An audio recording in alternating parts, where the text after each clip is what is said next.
You are out in the market with thousands of companies. So how did you stand out into themselves? What were your marketing tactics? Initially, we used influencer marketing, Mm-hmm. and we've used the influencers who are actually in that demography, who have that demographical followers. So that helped us in getting to the right people. And then we've also used social media boosting facility to create awareness. Hey, this is Shuvo, and I welcome you to e-commerce growth podcast. Here I talk about how you can turn your e-commerce store visitors into repeat customers. Every week, I bring a successful e-commerce store owner or a thought leader, know the untold game plan behind their success, and share them with you. In our today's episode, we have Osama and Pinky, the co-founders of FashionHQ. Osama is an experienced entrepreneur with two well-running e-commerce business, and Pinky is a very well-known influencer with a solid portfolio of working with the leading brands of the country. Together, they have founded FashionHQ, fashion e-commerce marketplace that hosts more than 30 plus lifestyle brands. They have constantly been winning hearts of fashion enthusiast customers who tend to look out to buy everything at a single place. In this episode, we'll learn how Osama and Pinky have been doing that while skyrocketing their growth.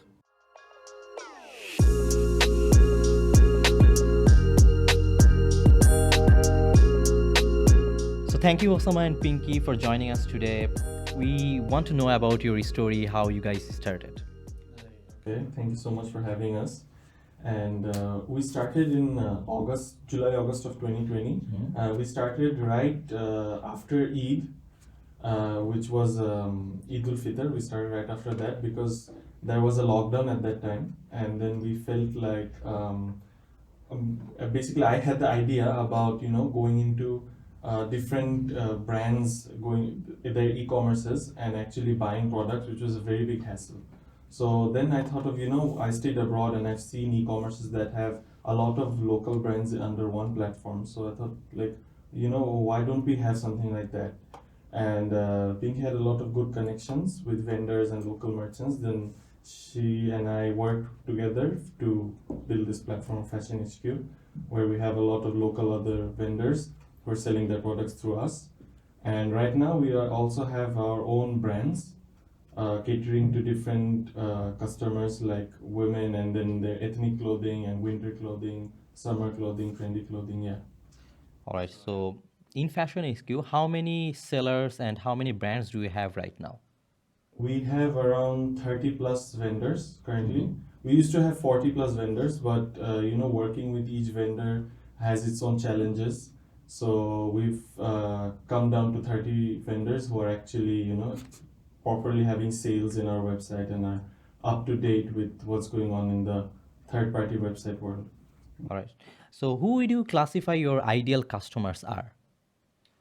Ideal customers are mostly young generation people from the age of 18 to 30 who wear actually fast fashion, modern fashion clothing and accessories. Because we used to have all the demographic clothes and everything, but then we've seen that the demand actually comes for fast fashion, modern clothing because it's easier to purchase, it's easier to understand. Yeah. Okay. Tell us a little bit about why did you started your own brands? I mean, you are running a marketplace where you are serving the brands of other sellers. So what triggered you guys to start your own brand as well? Um, what we have seen is that when there is sale through vendor products, the profit that we make is not as much when we, like produce and provide clothes that are in-house made by us. That's when we get the most profit. So we thought that with other brands that and vendors that we have under us, it's also important for us to cater and to bring out brands of our own, because if you see other brands, maybe Shein and other e-commerce fashion websites abroad, along with vendor products, they also keep some of their in-house products. And one more thing that we saw is a lot of brands are not, we have these brands and we have the products that we are not being able to produce right now. So we have them as our who are catering to these clients, but other than that, the brands that we could provide and the products that we can provide, we are trying to produce them and cater to those products in-house, grown and made. Makes sense. So one of the key challenges that we have seen in marketplace model is A, keeping the inventory, and B, mostly through the quality control. So how do you guys make sure that you have quality product? Because that's how we can build the trust in the longer term, and also how you can maintain a inventory where you can actually deliver people very fast. We actually maintain inventory for the vendors every week because they are also selling through their own platform, which mostly is social media or maybe their own shops. And since it's fashion products, there are variety of sizes and colors. So maybe this week they have all the sizes available. Maybe next week they only have S and M sizes available. So we have to take every weekly updates about these. And in terms of quality, we bring in products to our own office, to our own headquarters, and we actually verify the quality and the sizes they send, if it matches the ordered size, ordered color, all those things, and the quality, if this is stitching is okay, if the color is okay. So all those things we verify in our own office because we deliver from our own end. Yeah. So we do that in our office and then we deliver to the customers. And the products that we have on our own, we keep that's easier to keep inventory for. Makes sense.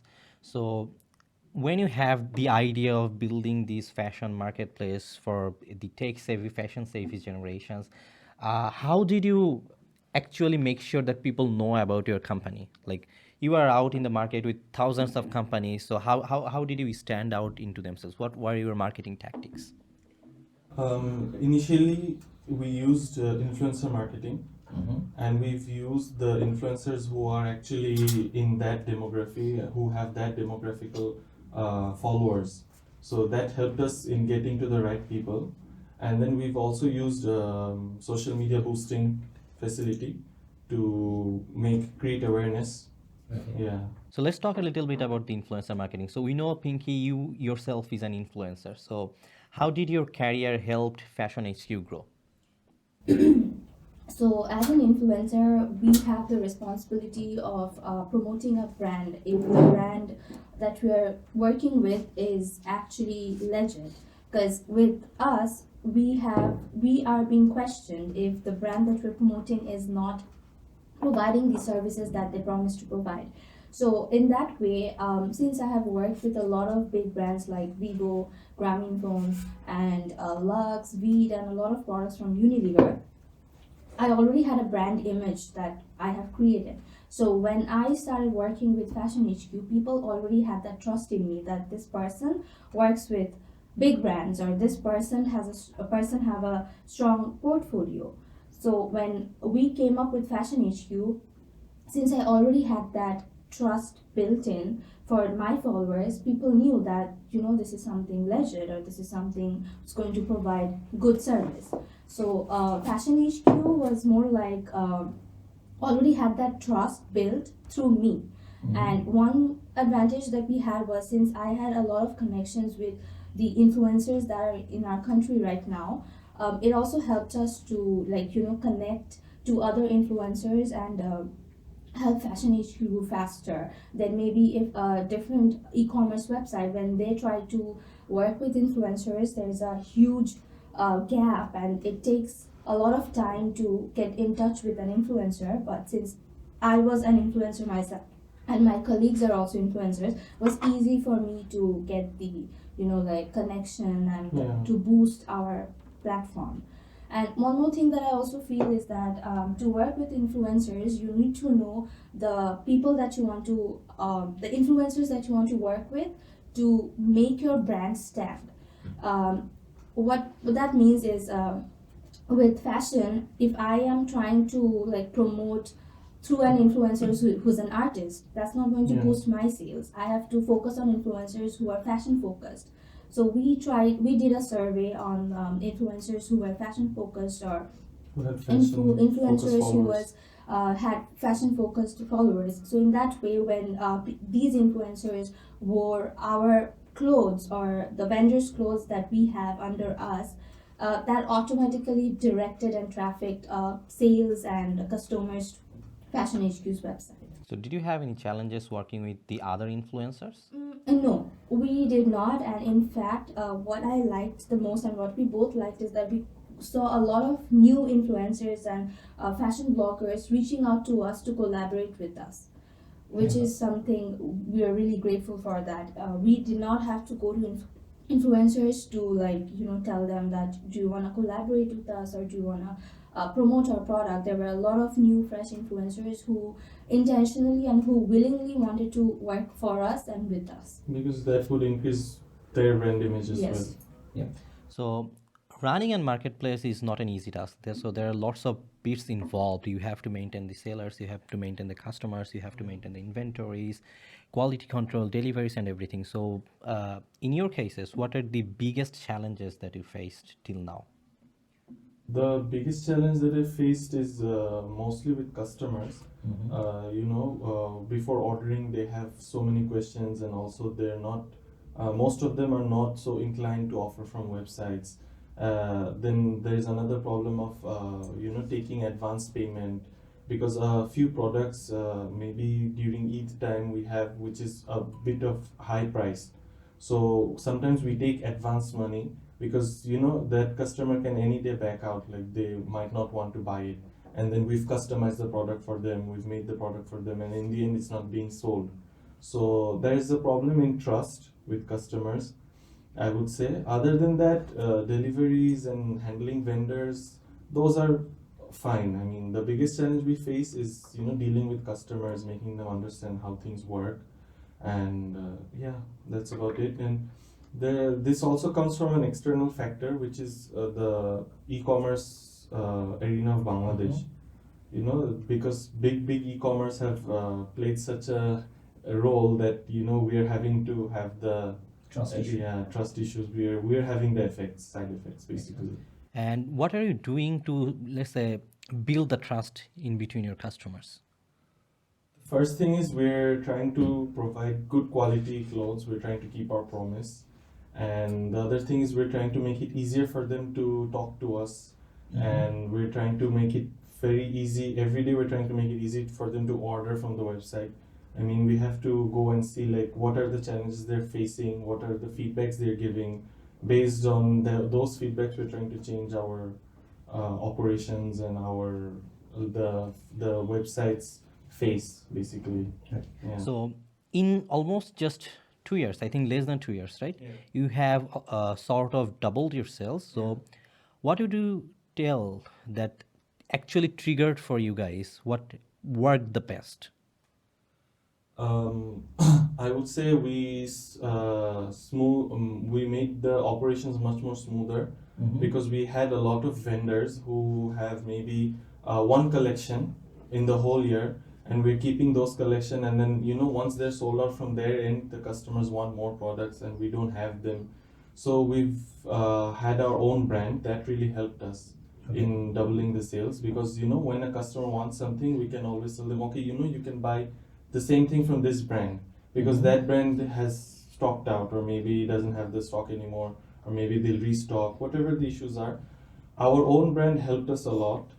And then streamlining the ordering process and everything, that also helped us a lot, making it easier. So, Pinky, tell us about the future of FashionHQ. What we are looking for maybe in the next 2 or 3 years?